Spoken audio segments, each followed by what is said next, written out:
Hello दोस्तों, नमस्कार। मैं रानी।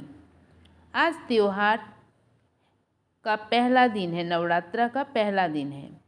त्योहार ये एक विश्वास है, जीवन को सकारात्मक रखने का एक अटूट श्रद्धा के साथ किए गए प्रयास हैं। मैंने भी ऐसा ही कुछ प्रयास करती हूँ किया पूजा करने का। ये देखिए, मैंने यहाँ पर माता को स्थापित की हूँ और यहाँ पर अखंड ज्योत स्थापित की हूँ। ये 9 दिन तक जलते रहेंगे। और इसी तरह से मैंने माता का श्रृंगार किया लाल फूलों से। और यहाँ पर मैंने जयंती रख रखा है।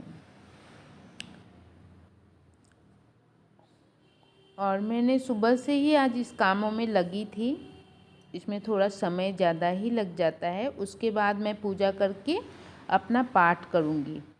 और पाठ अपने अनुसार जितना हो सके उतना पाठ करने के बाद मैं चली जाऊँगी किचन में, माता के लिए भोग तैयार करूँगी।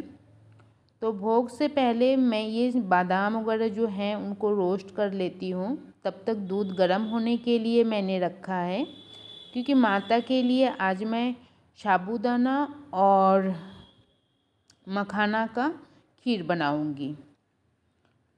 तो अभी मैं काजू, आलमंड और मखाना इन तीनों को रोस्ट करूंगी। रोस्ट होने में थोड़ा समय लगता है, तब तक मेरे दूध बॉयल हो जाएंगे।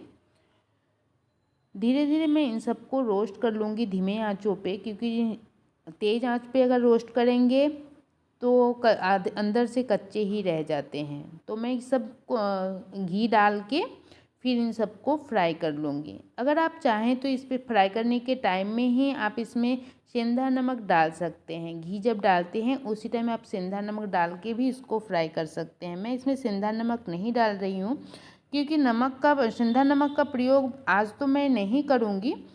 बच्चे वगैरह करेंगे, लेकिन मैं नहीं करूँगी। मैं इसको कल मैं सेंधा नमक लूँगी, लेकिन वो भी मैं रात को लेती हूँ, दिन में मैं नहीं लेती हूँ। तो इस तरह से मैं सारे बादाम, मखाना और काजू को रोस्ट करने के बाद अभी मैं साबूदाना का खीर बनाऊंगी। तो साबूदाना को मैं पहले ही 20 मिनट पहले ही भिगो के रखी थी। अब इसमें थोड़ी थोड़ी दूध डालेंगे और इसको चलाते जाएंगे। जब ये थोड़े से पक जाएंगे तो उसके बाद मैंने रोस्ट किए हुए मखाने को इसमें तोड़ तोड़ के डालूंगी। आप इसको मिक्सी में पीस कर भी डाल सकते हैं, वो भी बहुत अच्छे बनते हैं। पर मैं अभी मिक्सी में पीसूंगी नहीं। मैं ऐसे ही जो रोस्ट हुए हैं उसको तोड़ तोड़ के ही इसके अंदर डाल दूंगी। दूध को एक बार में ना डालें। कोई भी खीर बनाइए, मैं तो एक बार में नहीं डालती हूँ। साबूदाना के खीर में भी आप दूध को थोड़ा थोड़ा करके दें। इससे दूध के क्वालिटी बहुत अच्छे हो जाते हैं। वो धीरे धीरे गाढ़े होते जाएंगे और उसमें एक बहुत सुंदर सा खुशबू आता है। एक बार में जब आप दूध दे देते हैं तो वो दूध पकते हैं, वो भी पक जाते हैं। लेकिन ये थोड़ा थोड़ा दूध देंगे तो उसमें मलाई बहुत जल्दी जल्दी बनते हैं। और फिर आप उसमें दूध मिक्स कीजिए, फिर दूध मिक्स कीजिए। तो आप एक बार बना के देखिएगा, इस तरह से वो ज़्यादा टेस्टी बनता है।